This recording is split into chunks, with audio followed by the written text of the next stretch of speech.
Hi guys, and welcome back to the channel. So today we're looking at the Tesla Model X. A couple of things about this. This is a 2020 Tesla Model X. So we're going to be just doing a quick sort of a guided tour around. So I'm doing the video with my friend Jonathan here. Hey guys. There you go. We're doing the video today mostly because I'm showing Jonathan around, and I thought it'd be good just to take you guys on the tour with him. So, like I said, this is a 2020 Tesla Model X. This model has run from 2016 through to 2020 in the UK, and they stopped manufacturing in 2020. This is the last really of the right-hand drive models. So at the end of 2020, and I think it's December of 2020 as well, they stopped selling them altogether in the UK, and all right-hand drive models, like in the UK, Japan, etc., all stopped. So you can only buy left-hand drive from then on. The model after it actually came out in, it's 2022 it came out in, but it's left-hand drive only in the UK. And you can only buy it as a plaid version, which is like the ultra-fast version. So this particular one, this is a long range. So there's several different battery sizes and versions varying from 2016 through to 2020. I'll maybe do a more in-depth video on batteries and the sizes, the ranges, etc. at a later date, but this is a long range one, so it's WLTP, it's sort of reckoned real life range should be around about 305 miles. Realistically, much less than that, but that's probably another topic, another video for another day. So I suppose if we come in closer, what we'll do is we'll have a look at some of the storage and the interior as we go around, and the exterior of the car. So in here you have, it's actually a really good size sort of front trunk, or frunk as it's also known. The only thing that I've done to this really is, and I'll be doing a different video on accessories and such as well, but it didn't have a boot liner. That's the only thing that I've really changed in the front there. So that is also something to note, is that's the only manual part of the front of the car really. Pretty much everything on this car is electric, as you'll see, but that's manual, and it's because of the safety. The battery cut-off is at the front there as well. Sorry, so as we come around to the side, I'll just show you these as well. The tyres, this particular one has got 22-inch alloy wheels. So there's only the two sizes, I believe. There's the 20 inches and the 22s. These are the 22s, and they do actually cost you a bit of range, and it's quite a lot compared to the 20-inch rims. It's actually about 40 miles that you lose, from what I've read about it. So if I actually put 20-inch rims on it, the car would go a longer distance, which is crazy to think, but it's basically the weight of them that causes that loss of range. So coming around to the front, you may have seen it a moment ago, but as you get closer, I've got the auto opening doors setting on, so it just goes ahead and opens for you. So we'll get into the interior in a minute, but at the moment, basically these are sort of all electric doors. So you can close it manually, or you can press a button on the key fob and it will close any and all doors that are open. I think this is probably the thing that these cars are probably best known for, is the gullwing doors. So if we again just press a button on the remote, that is your gullwing door there that opens up, to give you quite a spacious interior, to be honest. And me and Jonathan will sit in the back in a minute as well. Yeah. And you see what it's like to ride at the back of it, space-wise, etc. So, yeah. Alrighty, so moving again. I do think the gullwing doors are pretty cool though. Yeah. They get a lot of looks, to be honest with you. Yeah. Moving to the back. So on the back here, just as standard, all of these, the doors are electric. In the 2019 and 2020 models, there is some differences with the earlier versions where there was like different options packs that you'd get, but I'll maybe cover that in a minute. as I get into the boot, because there's some differences in the boot as well. So if you come in close, so you've got a huge boot capacity. I'll put in on screen in a minute the capacity of it, but it's a large boot. There's not really much of a lip. There is a tiny bit of a lip, but maybe a finger's width. So it's really easy to load in. The other thing that you've got in here is, because this is a 5-seater model, and I'll cover the seats in a minute as well, but because this is a 5-seater model, you actually got lots of space under here. So as you can kind of see, I mostly have this section here is actually containing all of the charging cables and such, but the ones that I use least often. So, like, so if the home charger, I keep that in there, and that's just in the UK anyway, that's the UK 3-pin plug charger, and it charges at 2 kilowatt an hour. So you're looking at 2 days to charge from 0 to 100 off of that. So I have put in a home charger, which is a lot quicker, but still. Yeah. And you've got like some of the other stuff that comes as standard with the car is like a medical sort of pack. And this is a bag actually, and that's a netting for the screen, which I will cover later on actually. But that's just an accessory, and that was an additional extra, I think, when the car was bought.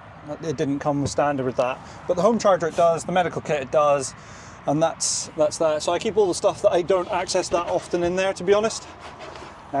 Just go and pop that down, and then you've got another one here, which is where I tend to keep the stuff that I do use more often. Just slide that up. So I've got some other like charging adapters.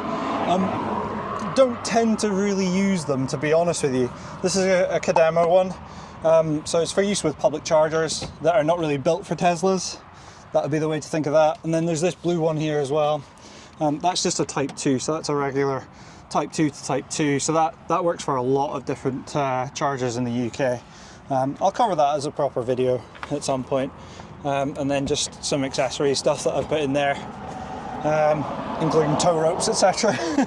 I suppose this one is another thing that's different. So like I mentioned earlier, in some of the earlier models of Tesla Model X's, they didn't come with everything as default, whereas in 2019 and 2020 they come with this tow bar. So this is a tow hitch that you can attach underneath the vehicle and just take on and off that. That comes as standard, like I said, in 2019 and 2020 vehicles, but before that it was an optional extra, and I think it was quite expensive as well. It was like another 600 quid. Wow. Or 650 pounds. So now it comes as a standard then. Now, yeah, 2019 and 2020. Well, they probably added the 600 quid to the final price. possibly, but we don't talk about that, right? All right. No, I don't know. It's it probably just got added onto the final price. You're probably right. Although I think the 2019 and 2020s did actually come down in price slightly as well. Yeah. So I suppose the other thing about this is that this is a 5-seater model. So if you opted for the 6 or 7 seats, which you can also get in this, the 7-seater, for example, you lose all of this space here. The seats do fold, I think, entirely flat, so you still can use that entire load capacity, but you lose the understorage. But you do then get 7 seats. And that was quite an expensive option. I think that was about £1,700, £1,700 in UK money. But the most expensive option is actually the 6-seater. So the 6-seater is kind of a bit of an odd one actually. So you still get the 2 seats at the back, exactly the same as the 7-seater, but you lose out that middle seat that's in the back row there. I'll maybe point that out when we're inside. But so what's in there instead of the middle seat? Nothing. Empty space. Wow. Yeah, right. In case the car isn't cavernously big enough for you, you know. So that's the other thing there, I suppose. Okay, and so the last thing I suppose is this spoiler with the tail bar light here as well. So on earlier models of the Model X, you actually had a fixed spoiler on some of the lower end models.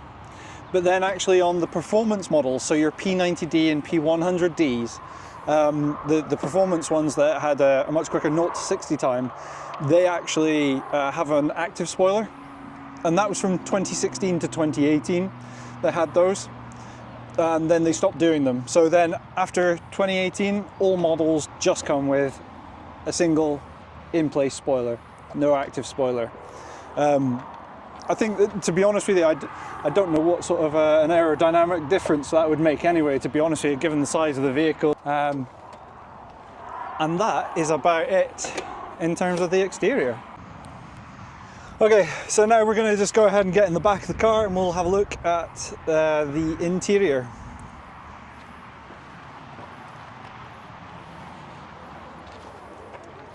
That's inviting.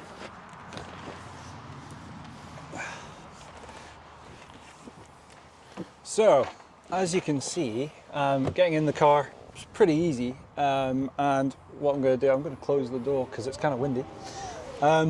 So, this takes a minute to get used to, having this come down right on top of you. Yeah. I've actually got a lot of good headspace here. And you're tall. And I'm tall, yeah, sorry, I'm 6'2", so yeah, absolutely, good point. So I'm pretty tall. I have the seat actually in what's called easy entry mode, so this is further back. This is fully extended back as far as it can go. And I've got a decent amount of leg room there. So when I'm driving at 6'2", I would have this a little bit further forward than this. So actually there's loads of leg room back here. Yeah. So there is plenty. So I suppose just to go over some of the interior here, you've got your two buttons, which you can see on this side here easier. There's the button up, which is opening the door, and then the button down, which closes it. I'm going to close it real quick. Yeah, so you have this coming down on top of you. But as you can see, and this might be easier to see now, this entire section here, directly above your head, is a panel glass, and it gives you an extra, like, yeah, it's probably like a good sort of 5 inches more depth to have your head in. But even if I was to sit, and I'm going to get pretty close here because we're both in the back of the car now, but even if I sit in the middle, I am just sort of like with my head nearly touching, not quite, but nearly. And If you get a haircut, it's going to be okay. If I get a haircut, yeah, absolutely. If I just go skinhead, it'll be absolutely fine. Yeah, so I think the benefit here is that it has a nice little archway here. Like, so it's probably not going to pick up on camera too well, but this isn't actually completely flat. It actually it has a little bump in it here. Oh, you can see. Yeah. You can see, yeah. From from this there. angle, yeah. Fantastic. So that gives you just a little bit more headroom, probably a bit less than 1 inch, but actually I think it makes a difference, to be honest. So if you have a look down here, what you'll see is you've got, so in terms of vents, there's 4 vents here, or 2, I suppose you could say, sort of split into 2 sections. And then directly below it as well, you've got 2 USB-As there. With the newer models of Model X, as in the refresh 2022 onwards, they're USB-Cs instead, but these are USB-A in all the older versions. All of the versions have that from this age. There is, behind there's a set of lights, and then in front as well, there's also a set of lights just here on the roof, up here. And also just another vent off to each side. So both sides have those. Can you control each of the vents like individually and no, the dashboard? You can't. No, you can't actually. So this is only dual climate zone, which is interesting. So you can control the temperature on the left and the right hand side of the car. Okay. But the back passengers don't get a choice in it. All right. So yeah, that's one thing that is a little bit of a shame, I think. The only thing that I have added back here is actually this sort of like. I'll be honest with you, for me, it's Chinese takeaway holder. So there's up to 4 Chinese bags here. And then there's another one here. Only one here. Only one here. I could have put both on there, but I'll do an accessories video where I actually explain all of the things that I have bought to add to the vehicle. So they're supposed to be like a clothes hanger for... Yeah, I guess suit. so, yeah. You could probably put clothes or suit hanger, but I suppose because of the gull wing doors and the design of them, you can't you know, like you can't really put like a suit hanger, like a full length one. Yeah, That's what you would typically find in the back of a car, right? So yeah, you can't do that, unfortunately, in the back here. I suppose the only other thing is, while we're at the back here, is just to point out. So these are the white leather interior seats. So there is only actually 3 color options basically. There's your white, there's cream, and there's black. So black was the default color. Then you had cream and white. Those were both optional extras, and they were both, I think they were £1,500, I think. So they were an optional extra. And as far as I can tell, when you look at the residual value of the vehicles, those with the lighter interiors are costing more. Much like the additional seats cost more. So your 6 and 7 seaters seem to cost more in terms of they hold their residual value better.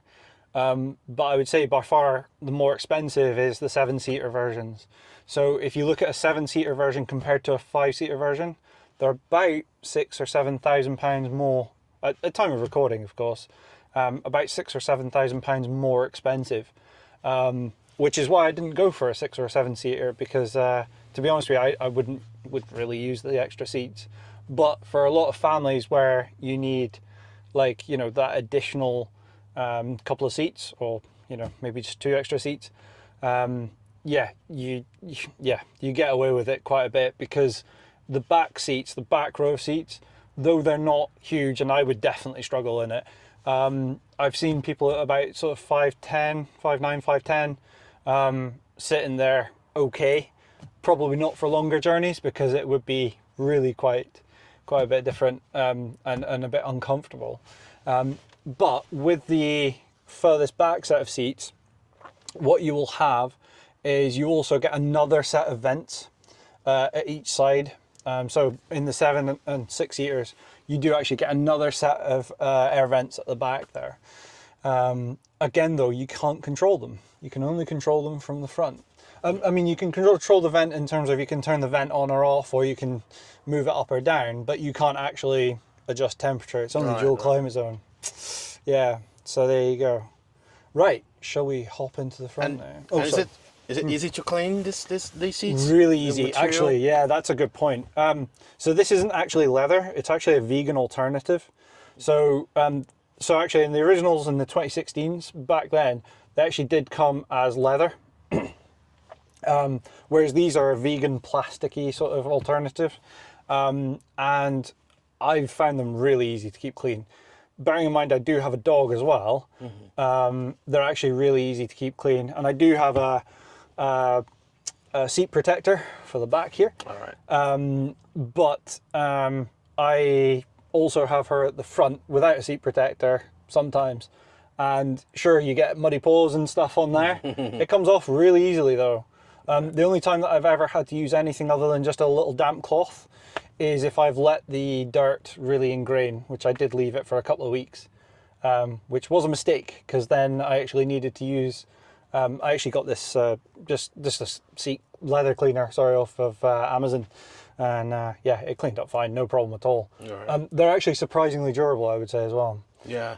Yeah. I think it's one of the main concerns when they have a super bright white seats like this. I mean, I would be worried about wearing jeans on these, but they're quite easy to clean. I can tell. Yeah. The texture, it's you know what, actually, I mean, like, so if you're wearing black jeans, right? Yeah. None of it will rub off. Yeah. It's absolutely fine. It's actually quite durable stuff.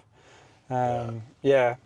So I suppose the other thing I should probably say as well is, okay, it's maybe not so prevalent for the back, but this car has covered about 77,000 miles, I think we've done it. Yeah. So since it was new, the back seats I probably haven't. They probably haven't been used that much, but the front seats, they look brand new. They look brand new, yeah. Exactly. Whereas the front seats we can take a look at in a second. Yeah. So let's go and do that.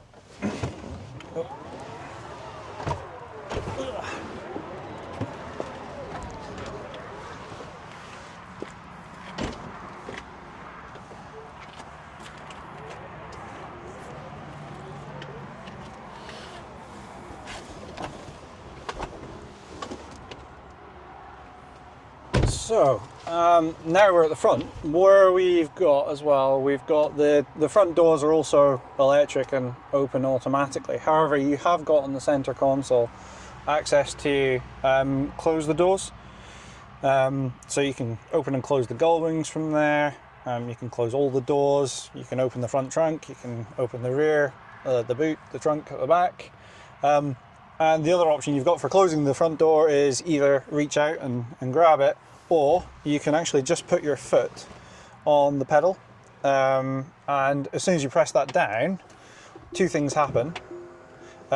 Is one, the door closes. But the second thing is the car will turn on as soon as you do that. So that's the other thing. So it just said, apologies, it just said car off there. But as soon as I touch and hold the brake pedal, the door's closed and the car turns on for you. So it does those two things basically. So yeah, where we're at, I suppose, in here is in the interior. You've got this nice sort of center console here. With your big screen. It's a 17-inch screen. It's a multi-touch screen. It is massive, yeah. I suppose the other thing to note with this screen is that from 2016 to 2020, or in 2021 as well, I suppose, outside of the UK, this screen is in a sort of a vertical position.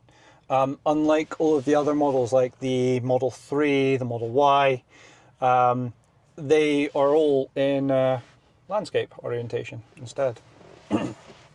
So there's that difference as well with it. Are they fixed, or do they rotate like those BYDs? No, they are fixed. Yeah. So the only thing I would say is that you can actually buy aftermarket kits to actually fit them in and make a swivel on them. All right. Whereas this is literally just built directly into the dashboard. I think that's for the Model 3 and the Model Y, but I don't think you can do that with the new Model X either. I think it's just built into the dashboard sort of thing.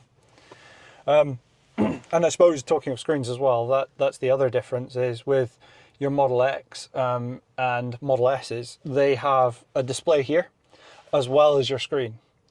So I suppose in the Model 3 and the Model Y, specifically, all you've got is just the one screen. And that includes your speed information. So I haven't driven it for long enough to get used to the idea, but I think that that looking away to check the speed is a bit of a distraction in my opinion. But I mean, I'd probably have to live with it for a little while just to see. However, what I have seen is, again, a lot of people do aftermarket accessories to attach their phone up here, and you connect it to the car or put another screen up there. So is this display also touchscreen, or is no, this one doesn't do anything touchscreen wise.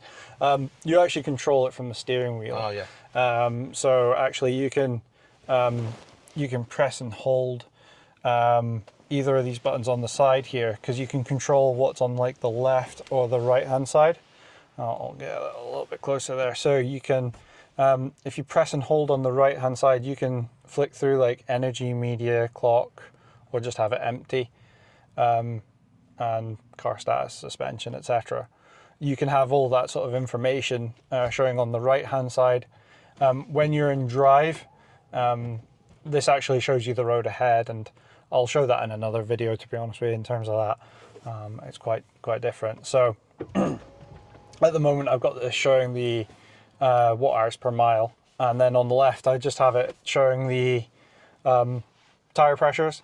However, if I was to put this into drive and hit navigate on the main screen, what will happen is, as soon as we, well, actually I'd need to put the seatbelt on, to be honest, is that this will change to show navigation close up. So likes of the screen here shows you a sort of a wider angle, I suppose. This will show you like a much closer turn by turn sort of guidance here. And yeah, just show you everything as you drive along.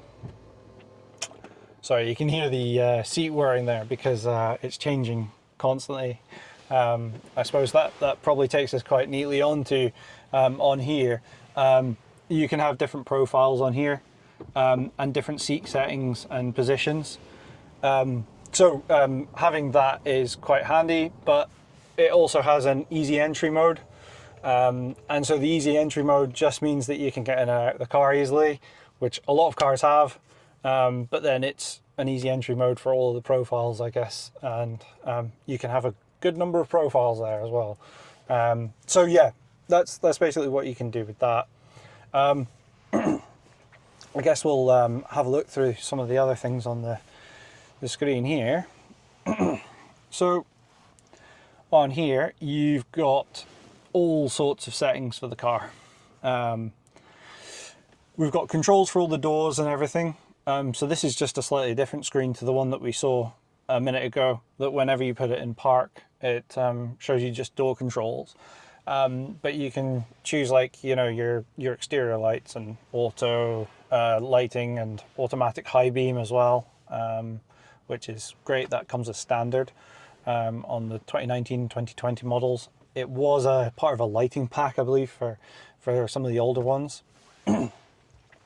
Pedals and steering. I'll go through this in another video at more depth, like I said, but suspension as well is really good. This is particularly cool though, is that you can change the height of the suspension, because it's air suspension, but you can also set it to auto raise at a location. So if you decide that you know, this particular speed bump, or like there's a pothole or something like that, or you're going slightly off of a main road onto a beaten path, then you can have it adjust the height every time at the same location.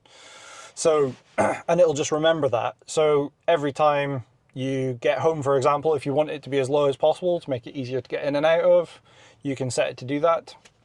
But yeah, you can have that changing. So and then you've got like different suspension options, much like you get in lots of other cars.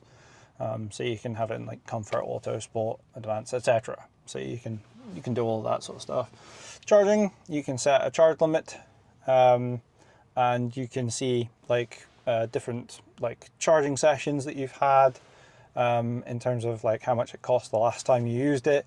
You can also open the charge port from here and change the rate at which it will charge. Also, the amount you pay, do you have to enter it manually, or does it recognize based on where you are? And yeah, so basically, if you're using the Tesla supercharger network, then basically what happens is that your card's linked to your Tesla account, or you can anyway. So you don't have to, but you link your card to your Tesla account, and then you just pull up and you plug it in. And that's it. The car is recognized by the supercharger and your account, etc. And you get your payment set up in your account. It goes automatically. Just goes automatically. Yeah. Oh, nice. Yeah, absolutely. So nothing happens without your control on it, I guess, because you can just remove the payment card if you didn't want it to happen. But yeah, so basically you can just go ahead and plug into any supercharger, get your charge, and that's it. All right. Again, I'll probably do a separate video on charging, but yeah, for now. Autopilot, this would take some time to go through, and I have done already an autopilot video, so I won't go through all of this in detail, but autopilot being, you know, your functionality of sort of self-driving, or an element of self-driving.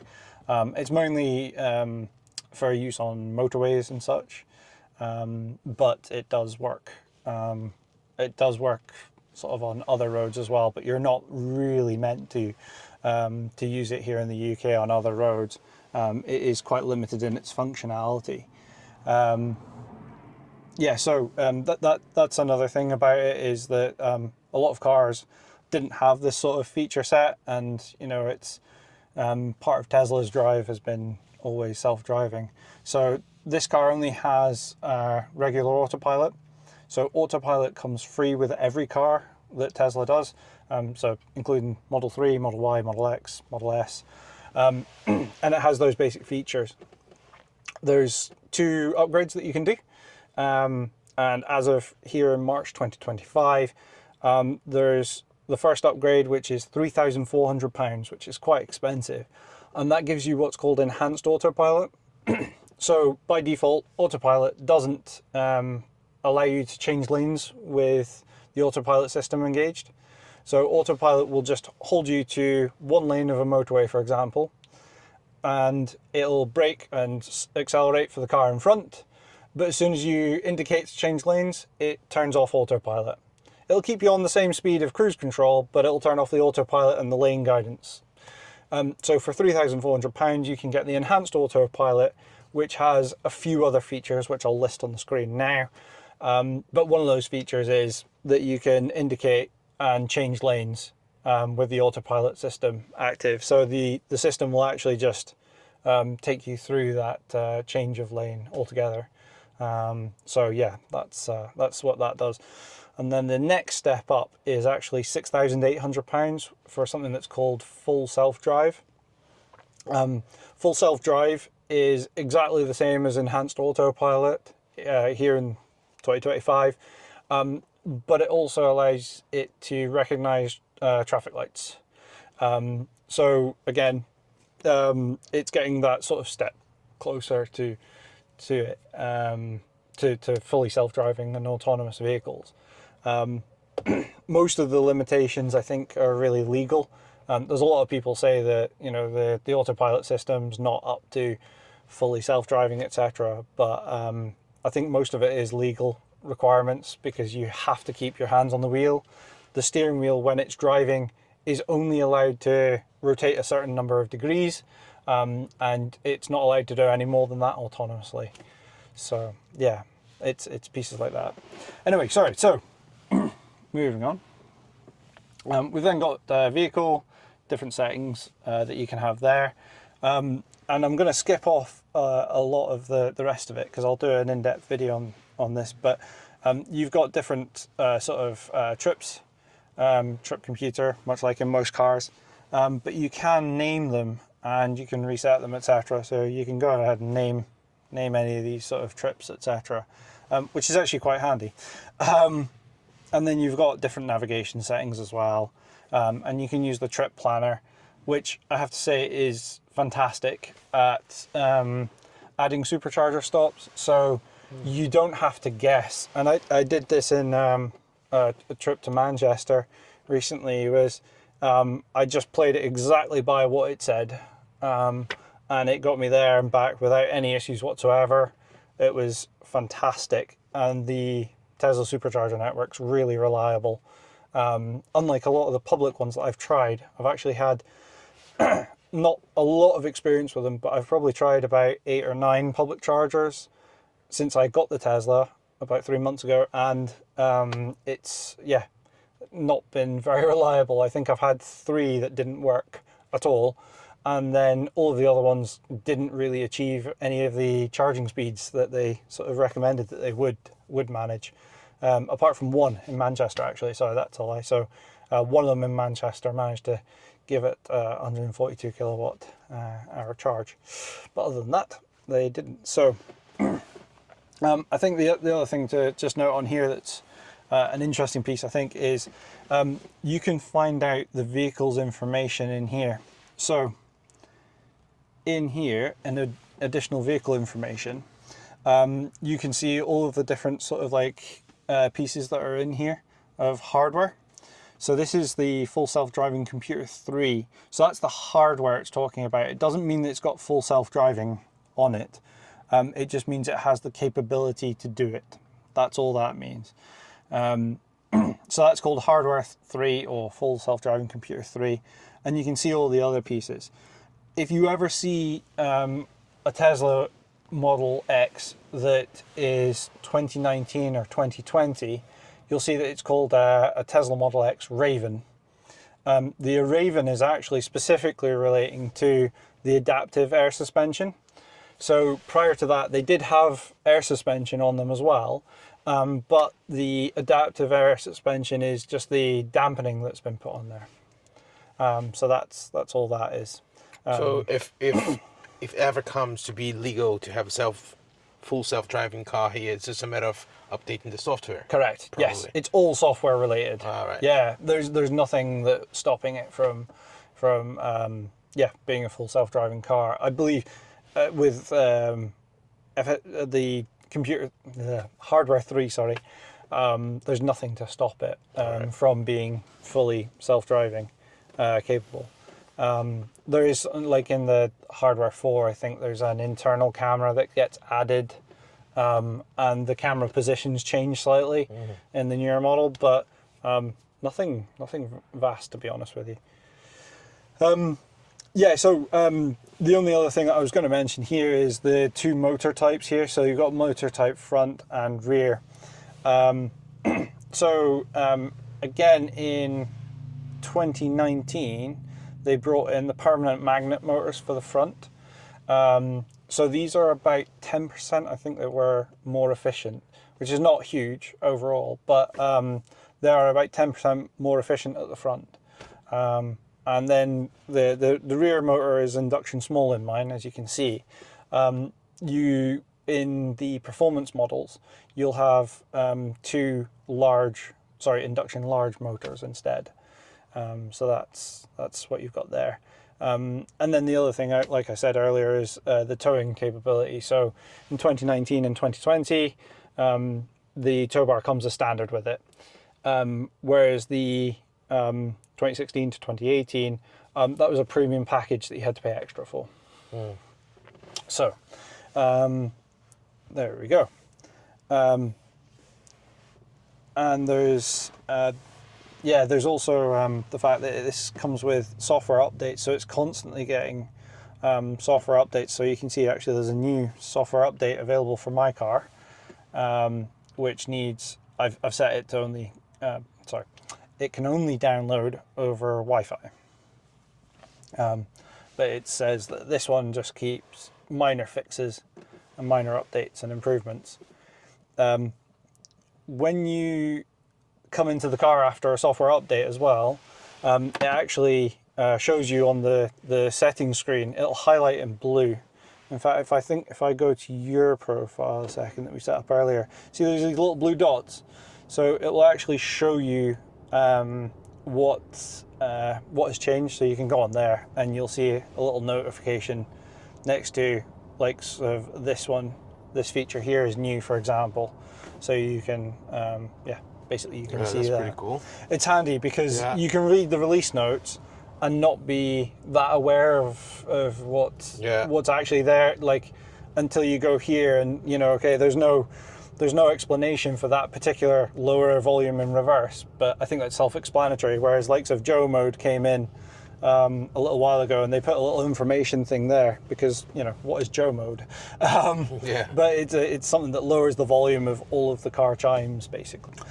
So I suppose the last few things that I'm going to show on the screen really is that you've got, like, your door lock and unlock is here at the top left, which actually looks like it's really awkward, but because it's actually at the very edge of the screen, it's really easy just to put your finger to the corner and tap it. So that's quite well placed, actually, because if it was like over here or something, just random, it would be difficult to do, actually. Especially with the car shaking. Exactly, or while you're driving or something like that.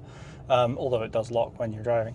I suppose the other thing is on here, you've got this button as well, which takes you straight to the charging screen. Kind of handy. Don't really use it, I've got to be honest. But it is there. And then you've got, like, things like your home link as well. So you can put in something for your garage door, your profiles, as we discussed. You've got your dash cam. So you've got cameras on the car. I think it's 8 cameras. I'll double check that. Does that lower your insurance premium? Well, it's cheaper than my old car. I don't know that it necessarily lowers it, to be honest with you, because electric cars tend to be a bit more expensive, actually. So you can save footage, or you can go into the dash cam viewer. There's also this little red dot here, and that signifies Sentry mode. So I've actually got it set so that any time that I'm not at home, because I have CCTV in my house anyway, that anytime I'm not home, the cameras on the car are recording whenever the car is away from home. It does use a bit of battery. I think it's about 3% per day or 4% per day. Oh, that's fine. So especially if you're going to work or going, for a day trip, it's no issue whatsoever. When I go on holiday later this month for 3 weeks, that could pose a problem, because you'd be a lot longer period of time. But anyway, sorry. So and then just next to it, there is this little orange down arrow. That's for the software update, so that's not usually there. You've then got LTE. So your LTE is your cellular network, and basically it comes free with the car. For the life of the car, it's free.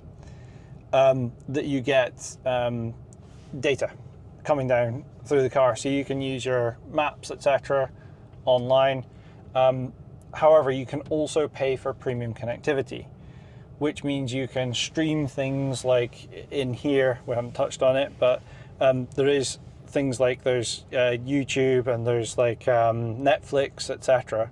If I go into the theater, for example, there's Netflix, YouTube, there's Twitch, and Tesla tutorials. So you can't use those without the premium connectivity. But premium connectivity costs you £10 per month. But it allows you to do that, and it allows you premium version of Spotify, for example, which we haven't logged into your account yet. That's why you can't have any music.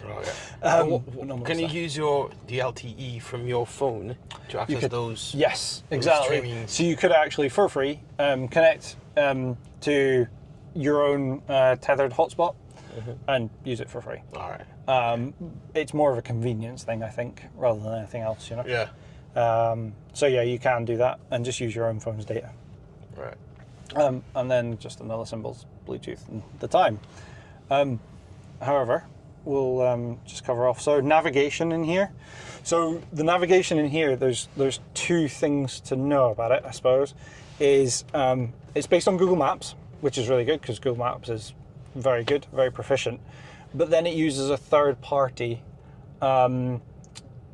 navigation system. So Google actually charges a lot of money for using your navigation system. So a lot of manufacturers don't use them as an actual navigation system. That's why you'll quite often see TomTom or Garmin or something built into a car rather than just Google Maps. Of course, with a lot of other cars, you would just use Apple CarPlay, for example. I've found it to be pretty good. Certainly the maps are always fine because that's, it's Google and it's kept nicely up to date. And the navigation seems to be quite okay as well, to be honest with you. I've not had any major issues with it. I have heard though, like in the States and in some bigger cities, people do find it a bit like the routes that it chooses are not perhaps the best. But I've always found in the UK anyway, no issue with it as yet for any day trips or long journeys I've done. So yeah, all good. Okay, so I think the only other thing to note is this windscreen. So this is actually the largest windscreen fitted to a production vehicle that's not like a lorry or something like that. So a non-commercial vehicle. I think it's the largest one in the world. So there's that. It's huge and it's really nice because it makes the car really nice and bright inside. Again, that's just a standard feature. And I kind of touched on there's actually a netting here as well that you can put up. So at the moment you can see it's just sort of like a faded blue sort of colour. But actually you can put a netting up there that just blocks out the sun even more if you want. And it just comes down to the normal windscreen height of probably any other car. So you can have that. One other thing though that is quite difficult to work with this, or at least some of my passengers said so, is the sunshades. So I'll maybe do your one. That might be easier for you actually to see it on your one. So these sunshades, so they're actually really quite small. So if you have it like that, you can see they're quite small.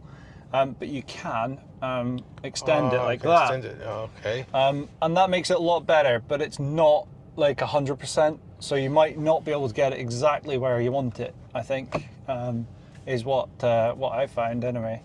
But it has got a courtesy light, so that's quite good actually in there. There we go. So there you go. So you can have those sort of thing just up there, just above you sort of thing. So they work okay, but they're probably not the easiest because these are magnetic. So they're probably just not the easiest thing to take on and off when you're driving.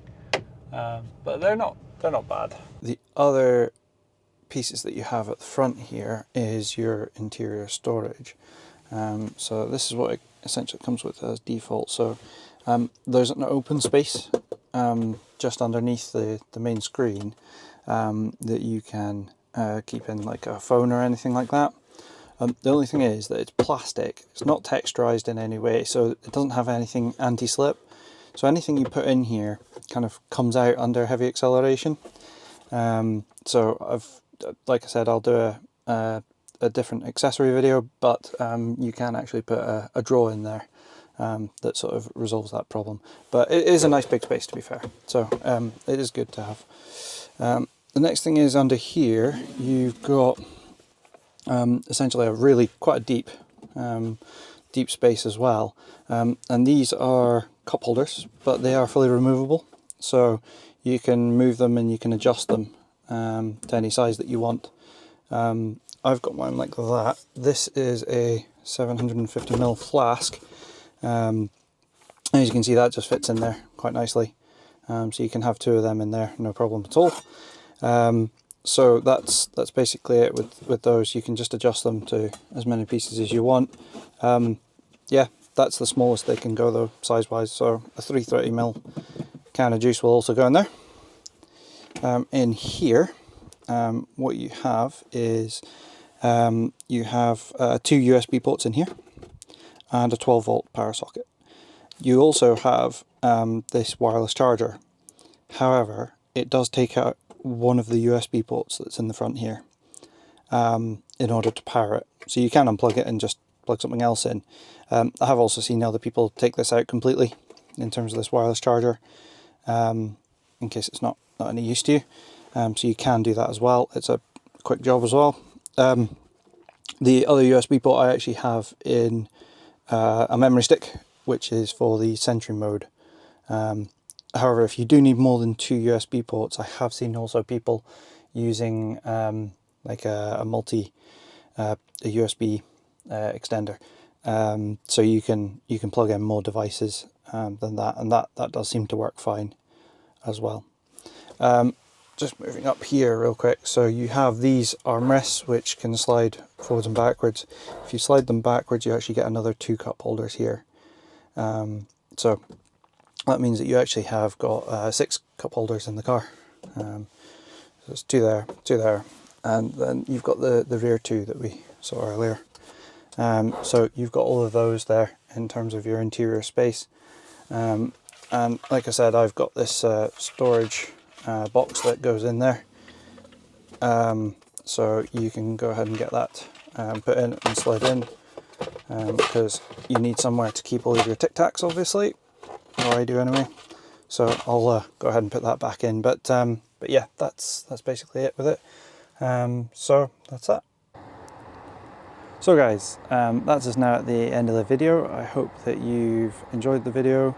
I hope if it's helped you, if you could give it a like and subscribe. We'll be doing some more videos shortly. We'll be doing one around accessories for the Model X, which are far less common than likes of your Model 3 and Model Y accessories. So you do have to kind of hunt them down, especially some of the right-hand drive specific accessories in the UK. But yeah, drop us a like and subscribe if that's been useful for you, and I'll get some more content up soon.